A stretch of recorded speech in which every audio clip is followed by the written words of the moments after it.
স্বাগত বন্ধুরা।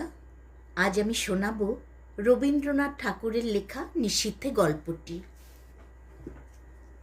Doctor doctor জ্বালাতন করিল। এই অর্ধেক রাত্রে চোখ মেলিয়া দেখি আমাদের জমিদার দক্ষিণাচরণবাবু। ধরফর করিয়া উঠিয়া পিঠ ভাঙ্গা চৌকিটা টানিয়া আনিয়া তাহাকে বসিতে দিলাম এবং উদ্বিগ্নভাবে তাহার মুখের দিকে চাহিলাম। ঘড়িতে দেখি তখন রাত্রি 2:30। দক্ষিণাচরণবাবু বিবর্ণ মুখে বিস্ফারিত নেত্রে কহিলেন, আজ রাত্রে আবার সেই রূপ উপদ্রব আরম্ভ হইয়াছে। তোমার ঔষধ কোনো কাজে লাগিল না।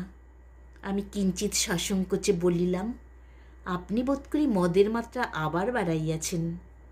দক্ষিণাচরণবাবু অত্যন্ত বিরক্ত হইয়া কহিলেন, ওটা তোমার ভারী ভ্রম, মদ নহে। আদ্যপান্ত বিবরণ না শুনিলে তুমি আসল কারণটা অনুমান করিতে পারিবে না। কুলুঙ্গির মধ্যে ক্ষুদ্র টিনের ডিবায় ম্লানভাবে কেরোসিন জ্বলিতেছিল। আমি তাহা উস্কাইয়া দিলাম।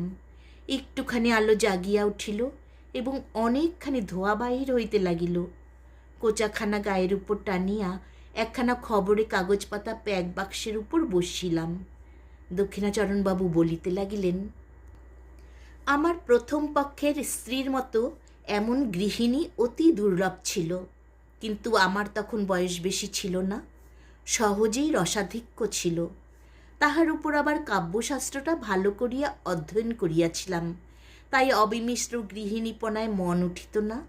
কালিদাসের সেই শ্লোকটা প্রায় মনে উদয় হইত, গৃহিণী সচিব সখী মিথ, প্রিয় শিষ্যা ললিতে কলাবিধৌ।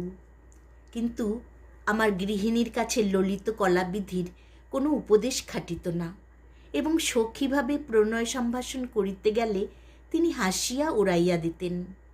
গঙ্গার স্রোতে যেমন ইন্দ্রের ঐরাবত নাকাল হইয়াছিল, তেমনি তাহার হাসির মুখে বড় বড় কাব্যের টুকরা এবং ভালো ভালো আদরের সম্ভাষণ মুহূর্তের মধ্যে অপদস্থ হইয়া ভাসিয়া যাইত।